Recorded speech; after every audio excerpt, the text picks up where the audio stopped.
You have to be patient and have perseverance and having a sense of where you want to go and having the passion to still believe in your idea even when everybody else is saying, well, why are you wasting your time on this? And obviously it's not happening, but you know it's going to happen. You just don't, you never give up on that idea. I think what's great about the truly transformative inventions and the entrepreneurial ideas that really end up having a significant impact is they start relatively small, and most people don't quite understand even what you're talking about. And they take some time before they get traction, but eventually they break through, and the impact's far broader than anybody could have imagined. Entrepreneurs who want to change the world, want to have a significant impact, don't want to just build a company. They want to build an industry. Don't want to just create another product or service. They really want to fundamentally improve aspects of the people's lives. The people started these great companies. They just think out solutions on their own to problems. You don't do it the way it's been done before. That's in a book. You go out and you try something new because you think that you'll be able to make it work.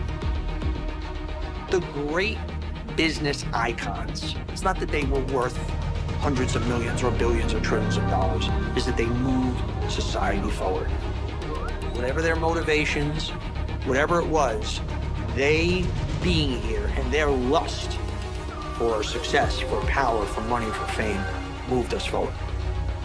Every great business leader I've ever met, in addition to being very smart, very driven, they have this, why not me? Screw it, I deserve it, let's go. And if you don't have that, you can't achieve greatness.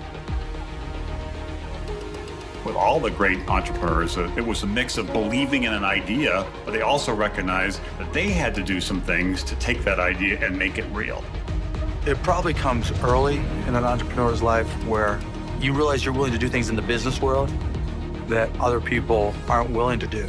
Everybody has got ideas and everybody's got ambitions, but most people aren't willing to cross that line. And I think an entrepreneur that's successful, that's your nature. Wherever there's change, wherever there's uncertainty, there's opportunity. You have to be able to take risks.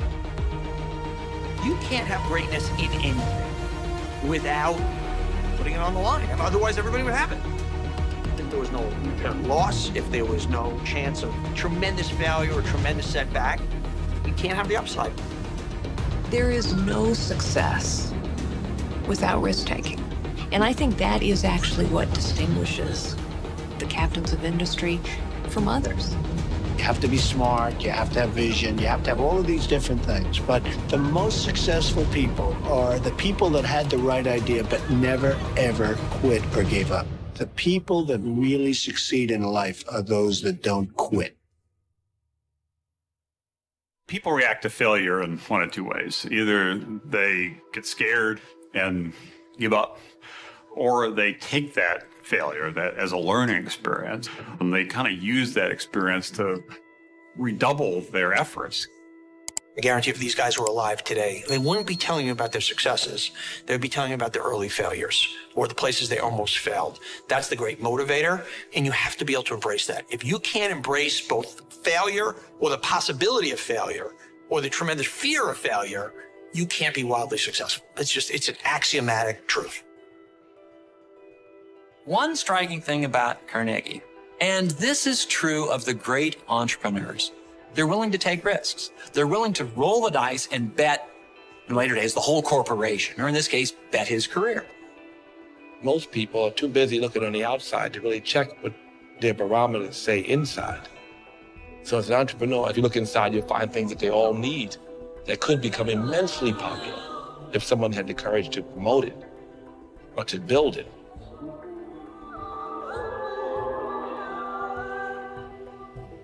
Every business has some uniqueness, either unique talent, unique product, unique capacity, and the trick is to find it and capitalize on it.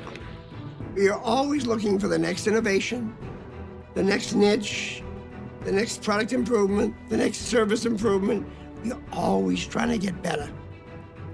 He's looking into the future. He looks across the Mississippi and he sees a bridge. And he's able to see that future and then willing to have enough confidence in his vision to put everything he's got into it. And he's willing to convince others that he knows what that future is going to be. When it finally does break through, it is sort of gratifying because you're starting to see the reality of what you always believed, that the vision you had that someday the world would be different is starting to move in that direction. If you're in a well-run company, competing against other well-run companies, you're coming up with ideas to jump them. You gotta be thinking, they might do this, I've got to do this.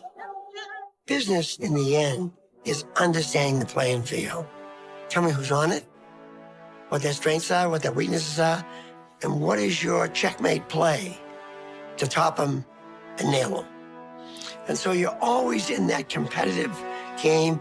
You're looking at innovation. You're looking at leapfrogging, trying to get ahead of them. You're never complacent. You're semi-paranoid about what they're doing. That's what a game is all about.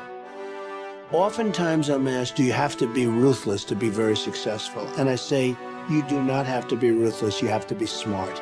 Smart is the key word. You have to be smart. I never like to look back. I'm a very forward-thinking person and a very positive-thinking person. And the transactions that I did or did not do, I very rarely have any remorse over a situation. I like to move on. All that matters is how big do you want to dream and how hard do you want to work?